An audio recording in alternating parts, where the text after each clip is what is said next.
आप देख रहे हैं इंडिया न्यूज, आपके साथ मैं हूं रचना बंसल। पश्चिम बंगाल में सियासत लगातार गर्मा रही है। इसी बीच तस्वीरें व्हील चेयर पर बैठी ममता बनर्जी क्या वाकई वोट बैंक अपने नाम कर पाएंगी, क्या लोगों की सहानुभूति हासिल कर पाएंगी। और इसी बीच किसानों ने अलग मोर्चा खोला हुआ है और किसानों का एक ही उद्देश्य है, बीजेपी को नुकसान पहुंचाना। और यही आज डिबेट का टॉपिक भी है। बंगाल में जो वोट बैंक है वो किसकी तरफ जाता हुआ या खिसकता हुआ नजर आ रहा है, इस पर बात होगी। किसान जो पश्चिम बंगाल में पहुंचकर बीजेपी के खिलाफ माहौल बनाने की कोशिश कर रहे हैं, क्या किसान वाकई बीजेपी को चोट पहुंचा देंगे?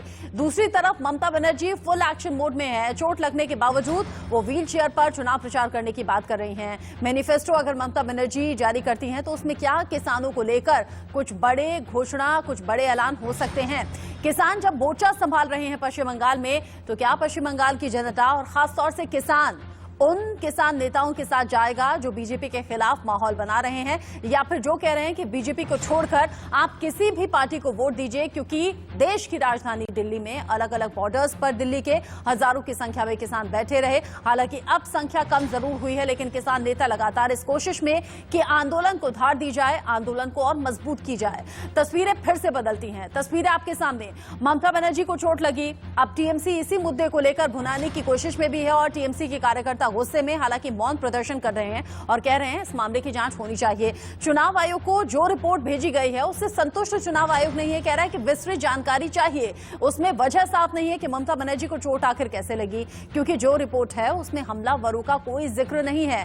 भीड़ को वजह बताया गया है, कहा है कि भीड़ में चोट लगी है, इसे एक्सीडेंट भी कहा गया है। ऐसे में सवाल ये भी, बंगाल में क्या खेला होबे, मतलब किसका खेल बनेगा, किसका बिगड़ जाएगा? क्या किसान नेता वाकई माहौल बनाने में कामयाब हो पाएंगे? एक तरफ बीजेपी नारा दे रही है 200 प्लस सीटें जीत कर आएंगे, परिवर्तन होगा और मई के बाद बीजेपी सरकार बनाएगी, लेकिन जिस तरीके से किसान नेता मोर्चा संभाले हुए हैं पश्चिम बंगाल में, क्या वाकई किसान भड़क जाएंगे? क्या वाकई किसानों को ये तैयार कर लिया जाएगा मनोदशा के साथ कि बीजेपी के खिलाफ वोट करना है, चाहे आप किसी भी पार्टी के साथ जाइए, लेकिन बीजेपी को वोट मत दीजिए? इससे कैसे चुनौती से पार पा पाएगी बीजेपी? क्या स्ट्रेटेजी आगे रहने वाली है, इस पर भी बात होगी। लेकिन उससे पहले बड़ी खबर, बंगाल चुनाव से जुड़ी ही बड़ी खबर है, जहां बंगाल में किसानों ने बीजेपी के खिलाफ मोर्चा खोल दिया है और आज बंगाल में 2 महापंचायतें किसान करने वाले हैं। एक तरफ कोलकाता, दूसरी तरफ नंदीग्राम। किसान महापंचायत के जरिए सीधा संदेश देने वाले हैं कि बीजेपी के खिलाफ वोट कीजिए। राकेश टिकैत दोनों महापंचायतों में शामिल होंगे। जो जानकारी अब तक है, कृषि कानूनों को लेकर बीजेपी की घेराबंदी करने की बात किसान लगातार कर रहे हैं और किसान नेता खासतौर पर राकेश टिकैत देश के अलग अलग हिस्सों में किसान महापंचायतों को संबोधित करते हुए किसानों को सीधा मैसेज दे रहे हैं कि हमने ही, हमारे सपोर्ट में ही बीजेपी को अगर जीत के मुहाने पर खड़ा किया तो अब हम ही बीजेपी के खिलाफ वोट करेंगे। और बीजेपी को ये मालूम होना चाहिए कि किसानों को नाखुश जो किया गया, किसानों के साथ ये जो खेल किया गया, उसका नतीजा क्या होता है। इसी बीच बड़ी खबर, बंगाल चुनाव में अब किसानों की एंट्री से जुड़ी ये बड़ी खबर और बड़ा अपडेट है। बीजेपी के खिलाफ किसानों ने मेगा प्लान तैयार किया है, जिसमें विधानसभा की सभी 294 सीटों पर किसान दूत पहुंचेंगे, डोर टू डोर जाएंगे, ट्रैक्टर रैली करेंगे। किसान दूत पूरे बंगाल में ट्रैक्टर से यात्रा करके मैसेज पहुंचाएंगे। अलग अलग जगहों पर सिलसिलेवार तरीके से रोड पर पहुंचेंगे और डोर टू डोर जब जाएंगे, जब घर घर जाएंगे, तो कहा यही जाएगा कि बीजेपी के खिलाफ वोट करना है, क्योंकि किसानों के साथ सरकार ने खेल किया है। अब इस खेल का जवाब, या फिर कहें कि इस जो भ्रम की स्थिति फैलाई गई है और जो किसान बार बार दावा कर रहे हैं कि तीनों कृषि कानून हमारे हित में नहीं है, इन्हें वापस लीजिए, क्या इसी पर बीजेपी बैकफुट पर पहुंच जाएगी? क्या नुकसान होगा? पहले कुछ किसान नेताओं को सुन लेते हैं। पूरे देश में पंचायत करेंगे, हम जाएंगे, बंगाल में भी जाएंगे, बंगाल में भी बड़ी मीटिंग होगी, वहां की भी सरकार कुछ तंग कर रही, किसानों को कुछ भारत सरकार तंग कर रही, जाएंगे, बहाना किसी का होगा, पंचायत वहां पे भी करेंगे। नैतिकता की भाषा समझ नहीं आती, दया और इंसानियत की भाषा समझ नहीं आती, इसलिए हम वोट की चोट देने यहाँ पे आए हैं और कोई हमारा मकसद नहीं है किसानों से पंगा नहीं लेना। एक अपील करने आए हैं, बीजेपी को सजा दो। सहमति के आधार पर 3 कानून वापस लो, एमएसपी कानून बनो। ये बात में हम 500 संगठन एकता है। इसके बाहर किसका क्या ओपिनियन है, ये हमारा कंसर्न नहीं है। तो ये आंदोलन हम कर रहे हैं। हमारा दिल्ली में बैठे हैं लोग, 280 लोग मर गया, मगर सरकार हिल नहीं रहा है। सरकार अमानविक है, सरकार जनता का सुनने के लिए तैयार नहीं है। तो ये अमानविक सरकार के खिलाफ हमारा जो लड़ाई है पूरा देश में चल रहा है।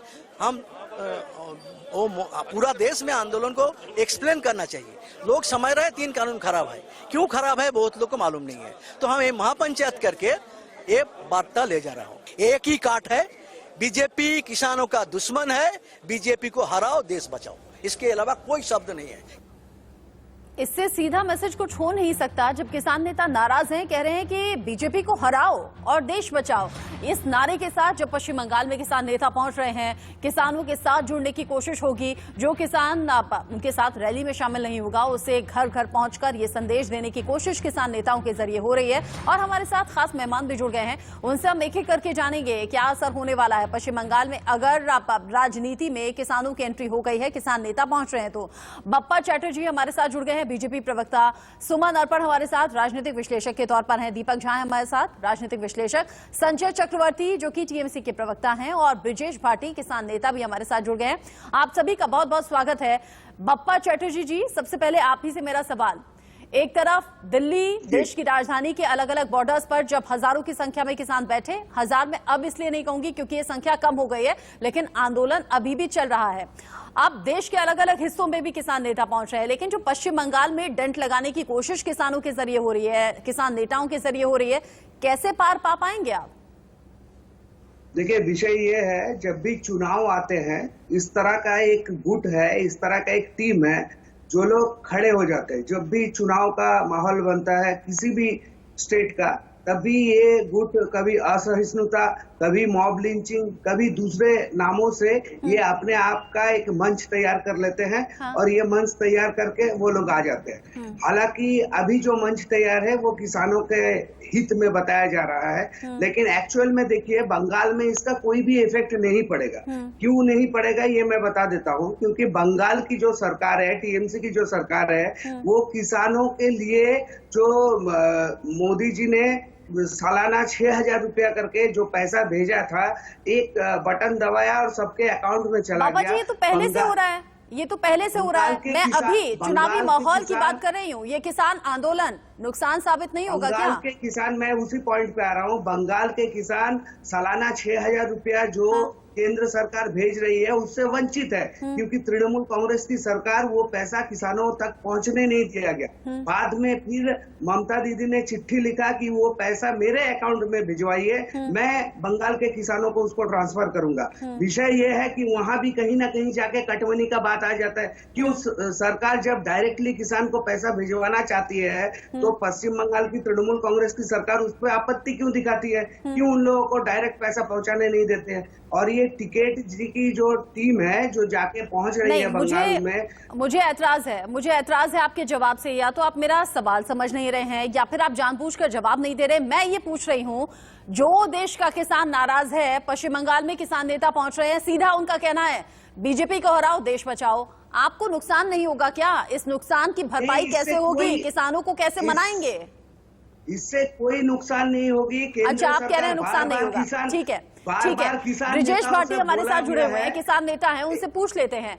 ब्रिजेश जी, किसानों ने पहले दिल्ली के अलग अलग बॉर्डर्स पर मोर्चा खोला, फिर अलग अलग जगह महापंचायत हुई। अब पश्चिम बंगाल में जुटने का सीधा सीधा मकसद क्या ये है कि किसानों को उनका अधिकार मिले, या फिर ये है कि बीजेपी को हराना है?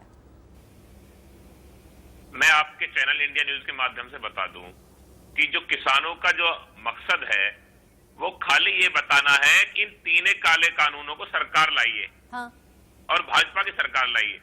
हम किसी के लिए, किसी पार्टी के लिए, किसी राजनीतिक दल के लिए वोट नहीं मांग रहे हैं मैडम। हमारा कोई उद्देश्य ये नहीं है कि भाई हम किसी पार्टी के लिए वोट मांगे। हम तो खाली किसानों को जागरूक करने के लिए बंगाल जा रहे हैं, और बंगाल भी देश का हिस्सा है, कोई अलग हिस्सा नहीं है। तो हमारा उद्देश्य ये है कि लोगों को जागरूक करें, लोगों को बताएं कि ये सरकार किस तरह से किसानों के खिलाफ ये कानून लाई है। उनको बताएं 3 काले कानून किस तरह से किसानों के लिए हानिकारक है। वहां भी किसान रहते हैं, वहां भी अन्य फसलें पैदा होती हैं, वहां मछली का किसान भी रहता है, वहां धान का किसान भी रहता है। तो उसको जागरूक करने की हमारी पूरी मंशा है, और इसलिए बंगाल गए और अलग अलग राज्यों में भी हम जा रहे हैं सब जगह। इसमें किसी कोई बुराई नहीं होनी चाहिए।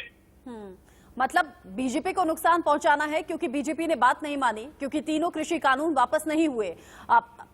संजय जी, आपसे मेरा सवाल, जब बीजेपी से वोट बैंक खिसकेगा, अगर किसान नेता ऐसा दावा कर रहे हैं और अगर वाकई किसान बात मान जाते हैं, तो किसान कह रहे हैं बीजेपी को छोड़कर आप किसी को भी वोट दीजिए, क्या वो किसानों का वोट बैंक खिसक कर आपके पास आता हुआ दिख रहा है? क्या मैनिफेस्टो में किसानों के लिए कोई बड़ी बात होगी?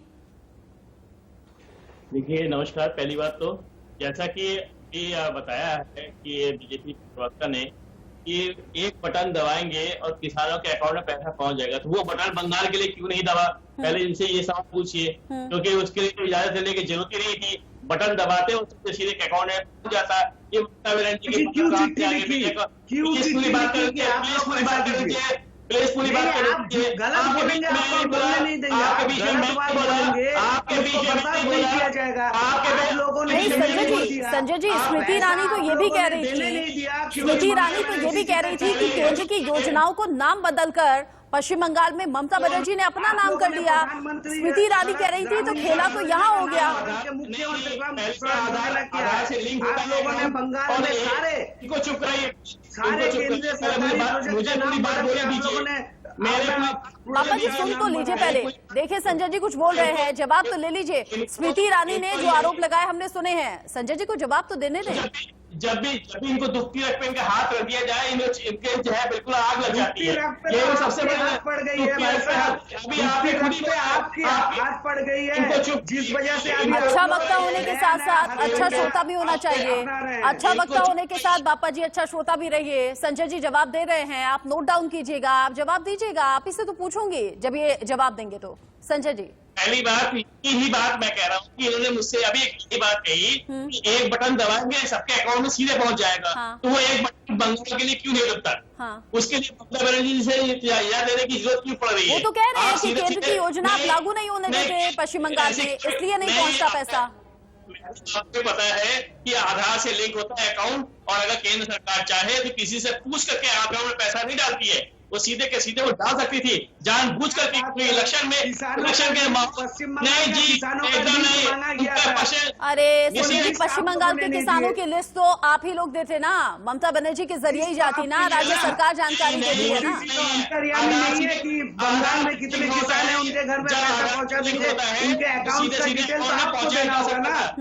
नहीं मांगी जाती है। आधार से अगर लिंक होता है तो केंद्र सरकार के पास पूरा डाटा होता है। बात समझाने की कोशिश मत करिए पश्चिम बंगाल के लोगों को, क्योंकि पश्चिम बंगाल के लोग समझदार हैं, इसीलिए आप बात को घुमा के बोल रहे हैं। ये बात नहीं कर रहे हैं, आप लोग घुमाते हैं, क्योंकि आपके पास जब भी कोई चुनाव आता है तो आप जो है आप भूल जाते हैं इस समय देश में कंफ्यूजन क्रिएट करना ही नहीं है, सीधी बात करनी है। नहीं चिल्लाहट करेंगे, एक दूसरे पर आरोप प्रत्यारोप लगाएंगे, कुछ समझ नहीं आएगा। मुझे समझ नहीं आ रहा, दर्शकों को भी समझ नहीं आ रहा, ये तो टाइम वेस्ट करने वाली बात है। सुमन अर्पण, आपको क्या लग रहा है, किसानों की एंट्री अगर बंगाल की सियासत में हो गई है, इसके पीछे क्या किसी पॉलिटिकल पार्टी का हाथ या फिर सपोर्ट है, या फिर ये प्योरली किसान हैं और जाकर कह रहे हैं कि बीजेपी को वोट मत करो?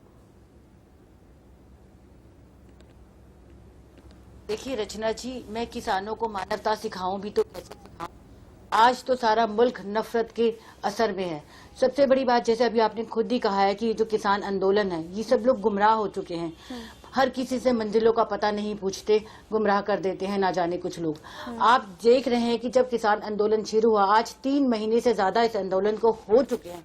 क्या 3 महीने तक कोई भी किसान अपने खेतों को छोड़कर देश में नफरत की खेती कर रहा है? आज वो बंगाल जो दिल्ली के सिद्धू बॉर्डर पे बैठे थे, टिकरी बॉर्डर पे बैठे थे, ऐसे एक्टिविस्ट की फसल पैदा कर रहे हैं जो अपनी फसल को, सिर्फ उनका एक ही टारगेट है कि किसी भी तरह से हमें बीजेपी को चोट पहुंचानी है। क्या किसानों का जो ये मुद्दा है, किसानों का जो बेसिक कॉन्सेप्ट था कि हाँ उनके जो एमएसपी कानून वो हो, और उसको आप कहाँ सियासी रंग दे रहे हैं? क्या आप किसी विपक्ष के हाथों के मोहरे नहीं बन गए? आप ये देखिए, क्या किसानों के पास इतना पैसा आ कहाँ से रहा है कि जगह जगह आप इतने बड़े आंदोलन कर रहे हैं, जगह जगह आप इतनी सारी चीजें कर रहे हैं। कौन इनकी फीडिंग कर रहा है? कौन इतनी नफरत बोल रहा है?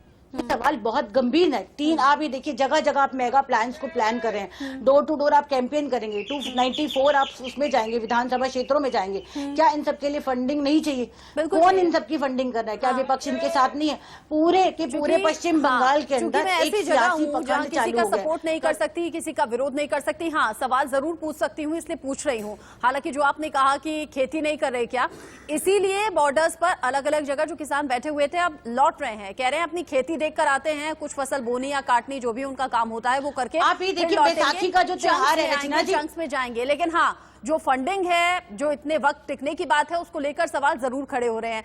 दीपक झा, आपको क्या लग रहा है, क्या वाकई पॉलिटिकल पार्टीज का सपोर्ट है किसान आंदोलन को? एक चीज मैं और पश्चिम बंगाल में जाना, कहना कि बीजेपी को वोट ना करें। किसान जब तक अपने हक के लिए, अपने अधिकार के लिए लड़ रहे थे, तब तक कहा जा रहा था कि हाँ, उनके अधिकार की लड़ाई है, उनके हक की लड़ाई है। लेकिन सीधा सीधा सियासत में एंट्री। रचना जी, मैं 2-3 बातें बोलूंगा, कृपया करके किसी को से उम्मीद करूंगा कि सुन लेंगे। देखिए, नरेंद्र मोदी जी का झूठ बिल्कुल बेपर्दा हो चुका है, साफ हो चुका है। नरेंद्र मोदी जी महंगाई, डीजल, पेट्रोल, किसानों की बात करते थे 2012, 13, 14 से, और अब सत्ता में आ गए। 7 साल में महंगाई, डीजल, पेट्रोल कहां पहुंच गए? अब आप दूसरी बात सुनिएगा, पिछले 1 साल में अगर संपत्ति बढ़ी है तो सिर्फ भारत में वो अडानी की बढ़ी है। 1100 अरब करोड़ अडानी की संपत्ति बढ़ी है। और ये जो महिला यहाँ पे बैठ के करे, किसानों के पास पैसा कहां से आता है? अरे आप उल जरूर आरोप लगाने के लिए यहाँ पे आके बैठ के कुछ भी बोलेंगे, चलेगा कहां से?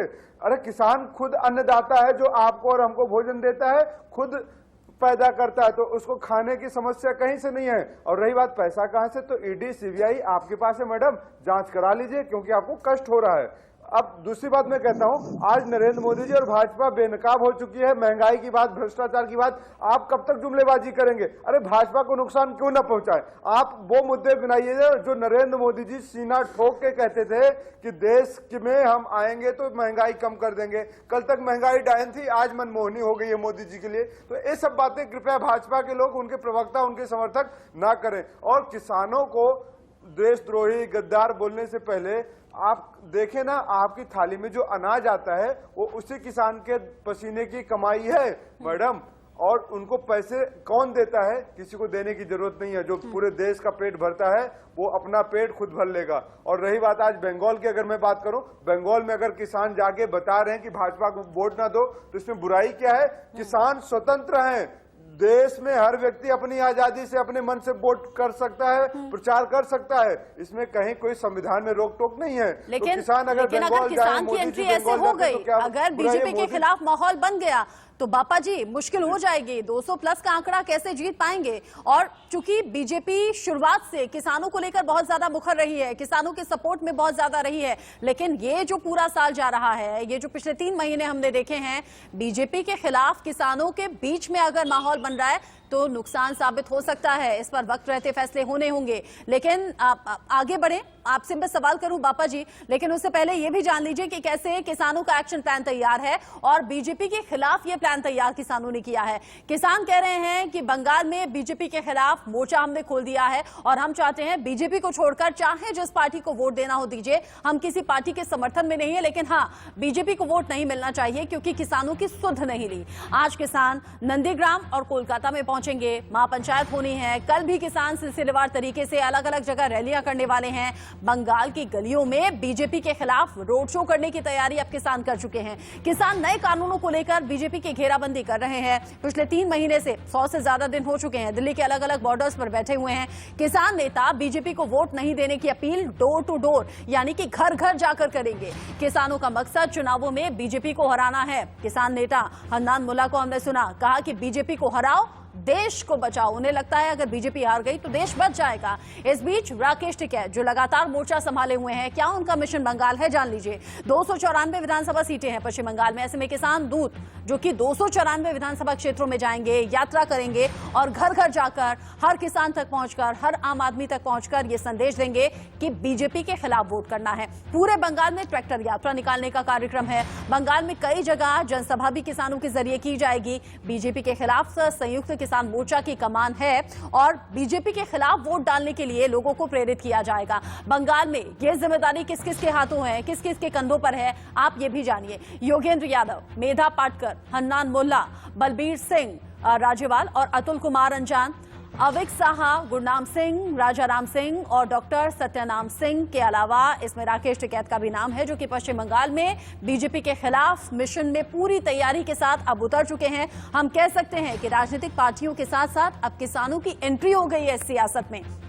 ऐसे में सवाल ये भी कि क्या आंदोलन महज एक बहाना है और क्या चुनावों पर निशाना साधना है।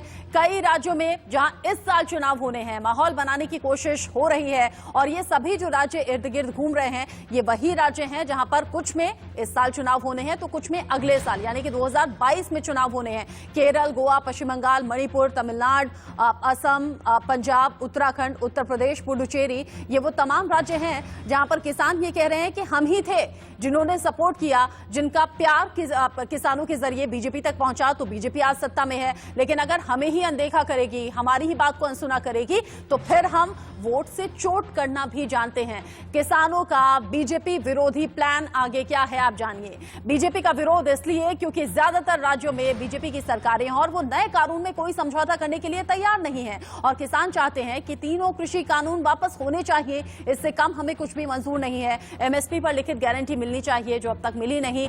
ये दो ऐसे मुद्दे हैं जिनको लेकर किसान सरकार के बीच में अभी भी पेश फंसा हुआ है। इसी का नतीजा है कि दिल्ली के अलग अलग बॉर्डर्स पर किसान बैठे हुए हैं। ये भी जानिए कि 5 राज्यों में दंगल फिलहाल क्या कह रहा है, क्या इशारा कर रहा है, किन किन राज्यों में चुनाव होने हैं इस साल, जहां किसान कह रहे हैं हम जाएंगे, और कितनी सीटों पर चुनाव है आप जानिए। पश्चिम बंगाल जहां पर 294 सीटों पर चुनाव होना है और इन्हीं 294 सीटों पर किसान दूध पहुंचेंगे और लोगों से कहेंगे बीजेपी के खिलाफ वोट करो। असम जहां 5 राज्यों में चुनाव है, मात्र असम ऐसा है 126 सीटों पर चुनाव होने हैं जहां बीजेपी की सरकार है।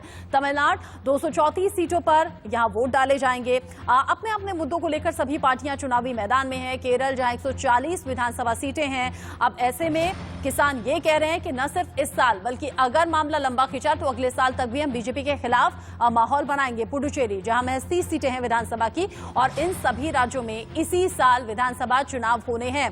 हमारे साथ सभी गेस्ट बने हुए हैं और बापा जी, सबसे पहले सवाल आपसे ही, क्योंकि किसान तो सीधा सीधा कह रहे हैं बीजेपी को हराओ, देश बचाओ, क्या यही सोचा था? क्या यही मैनिफेस्टो में बार बार किसानों का जिक्र था? किसान अगर इतने नाराज हैं, ऐसा तो हो नहीं सकता कि इसका असर आपकी पार्टी पर या चुनावों पर नहीं होगा। देखिए, विषय ये है कि किसानों को राजनीतिक दलों के माध्यम से भड़काया जा रहा है, चोला चेंज कर करके। जिन लोगों का नाम आप बता रहे हैं वो सभी देखिए किसी न किसी राजनीतिक दल को, कम्युनिस्ट, कांग्रेस, बेसिकली कम्युनिस्ट और कांग्रेस से जुड़े हुए हैं और बाकी अन्य राजनीतिक दलों से जुड़े हुए हैं और वही लोग किसानों को भड़का के आंदोलन के रूप दे रहे हैं। सरकार बार बार दरवाजा खुला रखी है कि हमसे बात कीजिए, आप लोग से हम लोग बात करना चाहते हैं, लेकिन आप लोग की हर इशू को हम लोग सुनना चाहते हैं। लेकिन ये लोग हैं जो लोग किसानों को गलत राह पे परिचालना कर रहे हैं, जिसका फल इनको आस्ते आस्ते पता भी चल रहा है। आप बार बार यही कहते हैं कि अलग अलग पार्टियों के जरिए किसानों को बहका दिया गया। मैं मान रही हूं, मैं आपकी बात ऊपर रख रही हूं, मैं मान रही हूं कि हाँ, किसानों को किसी ने बहका दिया होगा। आपसे जवाब मैं इसलिए लेना चाहती हूं कि माना कि किसानों को किसी ने बहका दिया, क्या नुकसान नहीं होगा? क्या आप किसानों को समझाने की कोशिश नहीं करेंगे? अगर किसानों को किसी ने भ्रमित कर दिया या भड़का दिया, होने देंगे? किसानों को समझाने का हम पूर्णतः प्रयास कर रहे हैं, हमारी प्रयास चल रही है। और रहा बात बंगाल की, तो बंगाल में ये जो कृषि आंदोलन का जो नाटक चल रहा है, ये नाटक बंगाल में नहीं चलने वाला है। और जो लोग बोल रहे हैं कि मोदी जी, नाटक नहीं चलने वाला है इसलिए क्योंकि बंगाल के किसान को 4 रुपया किलो आलू बेच के 50 रुपया में खरीदना पड़ता है। जो तृणमूल की सिंडिकेट है, पहले उसके विरोध में ये किसान आंदोलन लड़े, पहले जो जमाखोर है इसके विरुद्ध में लड़े। ये आइन, ये जो लॉ बना है, ये जमाखोरों के अगेंस्ट में बना है। ये जो सिंडिकेट चला रहे हैं इनके अगेंस्ट बना है। तो तकलीफ उन लोगों को हो रहा है जो लोग आज तक किसानों का शोषण करके। संजय जी, ऐसा है क्या? किसानों का शोषण हो रहा है क्या पश्चिम बंगाल में? किसान पहले से इतना प्रताड़ित है क्या कि वो बीजेपी को ही चूज करने वाले हैं? ऐसा है क्या? किसानों का शोषण हो रहा है, किसान को तकलीफ में है कि कानून से बड़ा फायदा होने वाला था, किसान सड़क पे क्यों हैं? और ये जो बता रहे हैं कि ये किसान को ये नाटक कर रहे हैं, बंगाल में कितने किसान आंदोलन हुए, बंगाल में कितने आदमी वो भी बताइए। आपको जब भी उंगली दिखाई जाती है, जब भी आपको जो है कोई सही बात बताई जाती है, आप तुरंत बोलने लग जाते हैं। आपके बीच में कोई नहीं बोला, इसलिए पूरी बात पूरा करिएगा। पता नहीं क्यों आप मिर्ची क्यों लग जाती छोटी छोटी बातों को लेकर के। आप महंगाई के बारे में सच्चाई बोलिएगा तो मिर्ची नहीं लगेगी ना, बर्दाश्त कर लेंगे। आप किसानों के बारे में बात करो तो आपको दिक्कत होती है। आपको जो है कोई दिक्कत नहीं है। 4 रुपया किलो आलू बेच के किसान 50 रुपया में क्यों खरीदा, इसका जवाब दीजिए। आपको सिलेंडर का दाम बढ़ जाता है, आपको दिक्कत नहीं होती है, बेरोजगारी बढ़ रही है, 4 रुपया का आलू किसान बेचा है और 50 रुपया में क्यों खरीदा है, इसका जवाब दीजिए। जय श्री राम, हिंदू 4 मुसलमान जय श्री रुपया राम। में इसके किसान आलू बेचता है पश्चिम बंगाल में और 50 रुपया में क्यों खरीदा है बाजार से, इसका उत्तर दीजिए। आपके पास किसी भी तरीके से 4 कोई दावा आप लोगों के पास नहीं रहता। आप लोग आलू केवल एक नारे में बात बाजार करते हैं में और 50 रुपया बाजार से क्यों खरीदा है, इसका उत्तर दीजिए। किसी की जगह आपके पास कोई मुद्दा है ही नहीं है, आप उत्तर से भटकते हैं और सिर्फ अच्छा, जितना बीच में बोल रहे हैं बापा जी जितना बीच में बोल रहे हैं, अब जब महंगाई को लेकर मैं सवाल पूछूंगी ना तब भी ऐसे ही बोलिएगा आप, है ना। आगे अगला सवाल जो होगा वो महंगाई से जुड़ा होगा, लेकिन उससे पहले ब्रिजेश भाटी जी, क्या पश्चिम बंगाल में वाकई किसान प्रताड़ित हैं?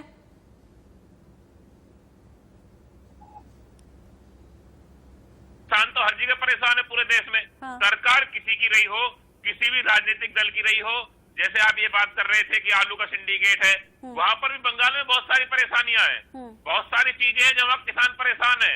वहाँ पर जो मछली पकड़ने वाला किसान है, जो बाहर के जहाज आते हैं वो मछलियों को पकड़ के ले जाते हैं, लेकिन उनको नहीं हक दिया जाता। लड़ाई उनकी भी लड़ी जाएगी, लड़ाई उन किसानों की भी लड़ी जाएगी। हमारा किसी राजनीतिक दल से मतलब नहीं है। और हम जो बंगाल में गए हैं, बंगाल में हम ये बताने गए हैं कि इन कानूनों को बीजेपी लाई है। और मैं आपके चैनल के माध्यम से कहना चाहता हूँ कि सरकार इन कानूनों को वापस ले ले। किसान भाजपा के लिए प्रचार करेगा, मैं कह रहा हूँ आपके चैनल के माध्यम से। जो आज अच्छा, विरोध की तो बात ये कर भी रहे हैं बता ना, दीजिए अभी फिलहाल, अच्छा आप कह रहे हैं अगर तीनों कृषि कानून वापस ले लिए तो हम बीजेपी के लिए प्रचार करेंगे, कहेंगे कि बीजेपी को वोट दो, लेकिन हाँ, अभी जब तीनों कृषि कानून वापस नहीं हो रहे हैं, आप कह रहे हैं बीजेपी को छोड़कर चाहे मर्जी किसी को भी वोट दो, आप कौन सी पार्टी सजेस्ट करेंगे? अगर किसान आपको सामने से पूछता है कि बीजेपी को वोट नहीं देना है तो किसे देना है? हम किसी राजनीतिक दल के लिए हमने ये कहा है कि भाजपा को वोट ना दो, हाँ। लेकिन हमने ये नहीं कहा इस पार्टी को वोट दो। हाँ। हमने बताया कि लोगों को समझाएंगे, हम किसी के लिए प्रचार नहीं करेंगे। ब्रिजेश जी, आपको भी पता होगा किसान तो बड़ा भोला भाला होता है, सीधे स्वभाव में। अगर आप कहेंगे बीजेपी को वोट मत देना, अगला पूछ लेगा आपसे अच्छा कौन सी पार्टी को देना है, कौन सी पार्टी हमारा फायदा कर देगी, क्या कहेंगे आप? बहुत से राजनीतिक दल लड़ रहे हैं। हाँ। नोटा का प्रयोग कर सकता है, जब कोई पसंद ना आए तो मत दो किसी को भी। नोटा का भी तो हमारे देश में प्रावधान है। जब अच्छा। शोषण से उतरे हुए हैं, जब किसान का अपने शोषण राइट को खराब कर दो। जब किसान का शोषण सब पार्टियां कर रही हैं, तो हम किसके लिए कहते हैं? लेकिन ये जरूर कह सकते हैं कि इन कानूनों को लाने वाली भाजपा है। अच्छा, क्या करना चाहिए सुमन जी? आप कह रही हैं अपने अधिकार को खत्म कर दो, आप क्या सजेस्ट करेंगे, क्या करना चाहिए किसानों को? सबसे पहले तो ब्रिजेश जी, आपकी बात ही गलत है कि आप नोटा का इस्तेमाल क्यों करेंगे। आप लोगों की वोट का गलत इस्तेमाल करें, यानी आप अपने वोट को अपने बिल्कुल क्लीन वो करके ना आप किसी को भी वोट नहीं देंगे। नोटा का, एक मिनट मेरी बात सुनिए, I just want to say that, listen to me. एक मिनट ब्रिजेश जी, एक बार मेरी बात सुन लीजिए। देखिए, आप लोग ये कह रहे हैं कि आप किसान आंदोलन कर रहे हैं। जब इस वक्त बैसाखी का माहौल आ गया, गेहूं की कटाई का समय है, तो किसान अपनी कटाई को छोड़कर किसकी खेती कर रहा है? मुझे ये बताओ ना। आज पूरे देश में सोशल मीडिया है, सोशल मीडिया के सामने किसानों के साथ जो भी हो रहा है, मुझे एक बात आई, किसान खेत में भी है, किसान बॉर्डर पे भी है, किसान खेत में भी है, और किसान चुनावी प्रचार भी कर रहा है। चुनावी प्रचार करना किसान का काम नहीं है। आप पहले सोचिए, किसान अन्नदाता है, किसानों का दर्द हमें भी ज्यादा है, लेकिन किसान भोला है, किसान मिसगाइड हो रहा है और मिसलीड भी हो रहा है। आप जैसे कुछ लोग, चंद लोग, देखिए आप किसान आंदोलन को मिसलीड कर रहे हैं, मिसगाइड करने के साथ साथ आप मिसलीड भी कर रहे हैं कि इस देश का किसान भोला भाला है और आप सब लोग उसके भोलेपन का दुरुपयोग कर रहे हैं। आंदोलन को मिसगाइड नहीं, आंदोलन सही दिशा में चल रहा है और चलता रहेगा। आप इस भ्रम को निकाल लीजिए। मिसगाइड के साथ साथ आप मिसलीड भी कर रहे हैं, मिसलीड भी कर रहे हैं।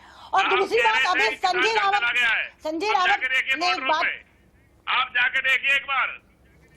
अच्छा, माना कि शायद हो सकता है कि कोई भ्रमित करने की किसानों को कोशिश कर रहा होगा, सुमन जी, लेकिन चूंकि इंडिया न्यूज की टीम लगातार जब किसानों के बीच में पहुंचती रहती है और जब किसानों से पूछा जाता है कि ये संख्या इतनी कम कैसे हो गई, पहले तो बैठने तक की जगह नहीं थी, तो किसानों के जरिए कहा जाता है कि अगर एक परिवार में 4 मेल हैं यानी 4 पुरुष हैं तो वहां से एक यहाँ बैठा है लेकिन 3 वहां घर पर अपनी खेती संभाल रहे हैं या फसलों की बुआई या कटाई जो इस वक्त हो रही है वो कर रहे हैं। इसीलिए और जब बुलाया जाएगा, जब किसान नेता आह्वान करेंगे तो कह रहे हैं कि लाखों की संख्या में लोग आ जाएंगे, ऐसा किसानों का कहना है। लेकिन चूंकि मैंने कहा था अभी किसान तो नाराज है ही, लेकिन देशवासी ये भी पूछ रहे हैं, जहां जहां चुनाव है वहां तो पूछ ही रहे हैं, लेकिन फिलहाल पूरा देश ये पूछ रहा है महंगाई से निजात कब मिलेगी। इस पर बापा जी उतनी बुलंद आवाज में बोलिएगा जितना आप बाकी लोगों के बीच बीच में बोल रहे थे, टोक रहे थे, आपसे पूछूंगी, लेकिन पहले हेडलाइंस। पश्चिम बंगाल की जो सियासत है वो पल पल गरमाती हुई नजर आती है, पल पल इसमें बदलाव नजर आते हैं। इसी बीच ममता बनर्जी को लगी है चोट, व्हील चेयर पे वो नजर आ रही हैं, कह रही हैं व्हील चेयर से ही प्रचार करूंगी। सवाल ये भी पश्चिम बंगाल के लोगों की सहानुभूति क्या ममता बनर्जी बटोर लेंगी। सवाल ये भी कि क्या पश्चिम बंगाल के लोग वोट से चोट करने वाले हैं इन चुनावों में। इसी बीच बड़ी खबर, टीएमसी कल चुनावी घोषणा पत्र जारी करने वाली है। ममता बनर्जी व्हील चेयर पर ही रहेंगी और यहीं से घोषणा पत्र जारी होगा।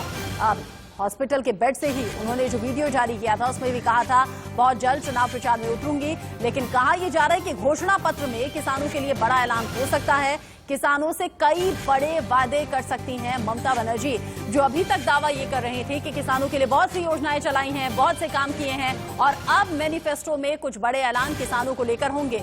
इसी बीच बड़ी खबर, बंगाल चुनाव पर दिल्ली में बीजेपी का महामंथन आज होना है। शाम 6 बजे बीजेपी केंद्रीय चुनाव समिति की बैठक शुरू हो जाएगी, जिसमें बचे हुए उम्मीदवारों को लेकर चर्चा होनी है। पीएम मोदी की मौजूदगी में ही बंगाल चुनाव पर चर्चा होगी और साथ ही साथ थोड़ी देर में जेपी नड्डा के घर भी बड़ी बैठक है। बैठक में बीजेपी बंगाल कोर ग्रुप के नेता भी शामिल रहने वाले हैं और चर्चा होगी। लेकिन सवाल लगातार गहरा रहा है, किसानों की नाराजगी के साथ साथ महंगाई एक ऐसा मुद्दा है जिसको लेकर देशवासी पूछ रहे हैं, देश का हर आम आदमी पूछ रहा है महंगाई से निजात कब मिलेगी। बापा जी, मुझे लगता है आपको बड़ी बुलंद आवाज के साथ जवाब देना चाहिए। बढ़ते पेट्रोल डीजल, बढ़ा हुआ सिलेंडर की कीमत, सीएनजी पीएनजी, खाने पीने की चीजें, कब निजात मिलने वाली है आम आदमी को, क्योंकि महंगाई का असर तो चुनाव पर जरूर दिखेगा। देखिए, जहां तक बात रहा महंगाई का, तो ये मोदी जी का सरकार है जिनका आने के बाद से जो लेवल पे कांग्रेस की सरकार के टाइम में महंगाई थी उससे बहुत दूसरे स्तर पे जा रहा है।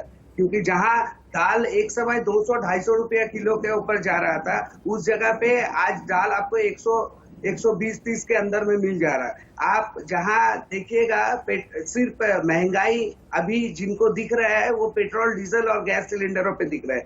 तो माननीय धर्मेंद्र प्रधान जी बार बार आग्रह प्रकाश किए हैं कि सभी स्टेट गवर्नमेंट जीएसटी के आवता में इसको लेके आए, तब जाके पेट्रोल की जो बेस प्राइस है वो 30-32 रुपया 28% अगर जीएसटी लगती भी है तो पेट्रोल डीजल की प्राइस 50 रुपया 52 रुपया के आसपास आ जाएंगी। लेकिन कोई भी स्टेट गवर्नमेंट इसको इम्प्लीमेंट करने के तहत नहीं है। सारा दोष अगर केंद्रीय सरकार के ऊपर थोप दिया जाए ज्यादातर राज्यों में तो बीजेपी की सरकार है, क्यों नहीं मान रहे? हाँ, तो बाकी लोग तो राजी हो रहे हैं, लेकिन जीएसटी तो सिर्फ एक स्टेट पे लागू होगा और बाकी पे नहीं होगा। आप बीजेपी शासित राज्यों में करवा दीजिए, कुछ लोगों को तो राहत मिले। आप कीजिए, हो सकता है देखा देखी दूसरे राज्य भी कर दें।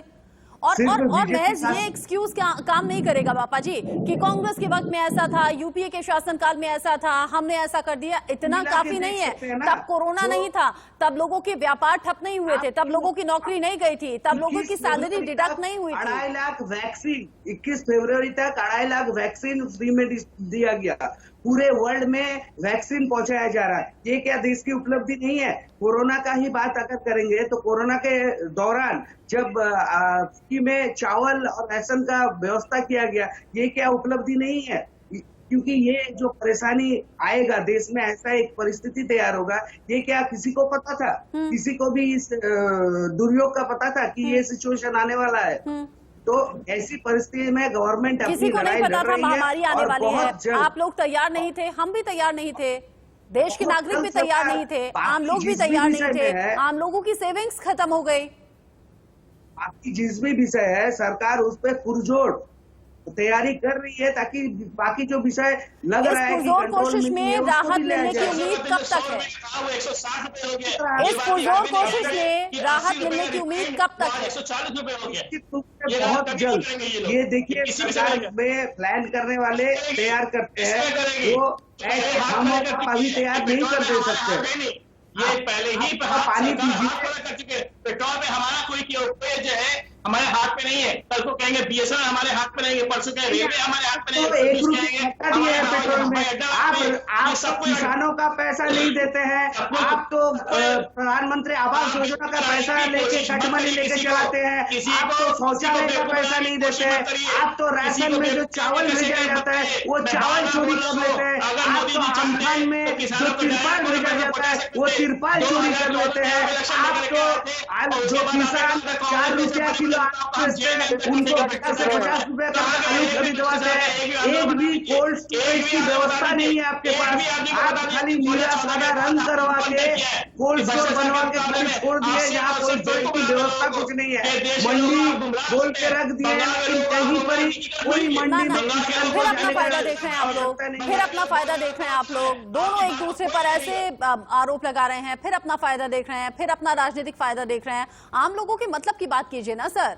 अब ब्रिजेश जी, क्या सिर्फ 3 कृषि कानून से ही ऐतराज है और कोई शिकायत आपको बीजेपी या फिर सरकार से नहीं है? आप कह रहे हैं तीनों कृषि कानून वापस हो जाएंगे तो जगह जगह बीजेपी के फेवर में हम लोग प्रचार करेंगे। बढ़ती महंगाई कोई फर्क नहीं डाल रही आप पर? नहीं, एक बात महंगाई तो कहना पूरे है, देश में फर्क डाल रही है। हम भी किसान हैं, हम डीजल हमारा यूज होता है खेती में। आज डीजल के जो हम खरीद के लाते थे वो डबल कीमतें हो चुकी हैं, और बहुत सारी चीजें हैं जो किसान की जुड़ी हुई है पेट्रोल डीजल से। और जो घरों में रसोई गैस है, आप सब देख रहे देश में क्या स्थिति हो चुकी है। जो ये भाई कह रहे हैं कि कोरोना वैक्सीन दे दी हमने ये दे दिया, ये देखिए ना आम जनता की स्थिति क्या है। और उस आम जनता में किसान भी आता है। हाँ। किसान की स्थिति देखिए, जो हमें पेट्रोल मिलता था जो डबल रेट में मिल रहा है। हाँ। हमारी कीमत जो है फसल की आज वही है, इसलिए हम MSP की मांग कर रहे हैं। खर्चे बढ़ गए, आमदनी वहीं की वहीं रह गई या फिर कम हो गई? किसान- पहले आप अपनी लिस्ट तैयार कर लीजिए ब्रिजेश जी। सिर्फ 3 कृषि कानून नहीं है, आपकी लिस्ट लंबी लग रही है। पहले उस लिस्ट को तैयार कर लीजिएगा, फिर बताइएगा नाराजगी कहाँ है, और नाराजगी दूर हो जाएगी तो आप बीजेपी के फेवर में प्रचार करने वाले हैं। सुमन जी, आप कुछ कहना चाह रही हैं बहुत देर से। बीजेपी को किसान सुमन जी, सुमन जी, ठीक है सुमन जी। अगर किसान पूरे आपकी देश का दोनों आशीर्वाद बातों का देगा तो जवाब मान देना लेते हैं। चाहूंगी। रचना जी, ब्रिजेश जी, मेरे को 2 मिनट दीजिए मेरी बात रखने के लिए। देखिए रचना जी, 2019 के बाद वैश्विक महामारी आज आई।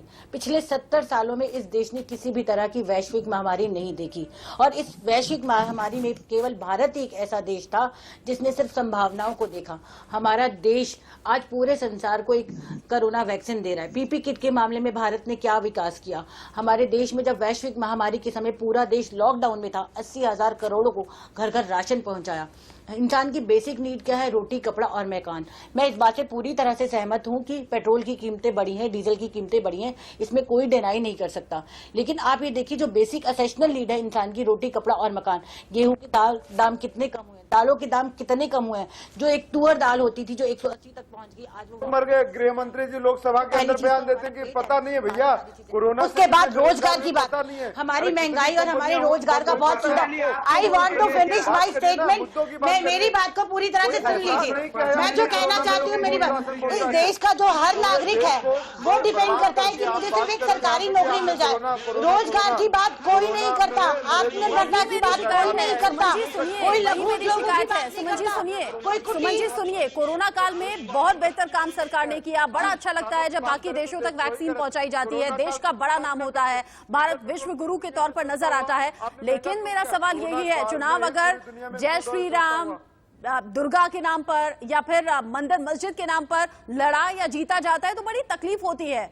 हम आगे की तरफ बढ़ रहे हैं या पीछे हमें कोई खिसका रहा है, पीछे धकेल रहा है? क्या आज धर्म के नाम पर चुनाव लड़ना चाहिए या विकास के नाम पर, रोजगार के नाम पर, युवाओं के नाम पर? दीपक जी,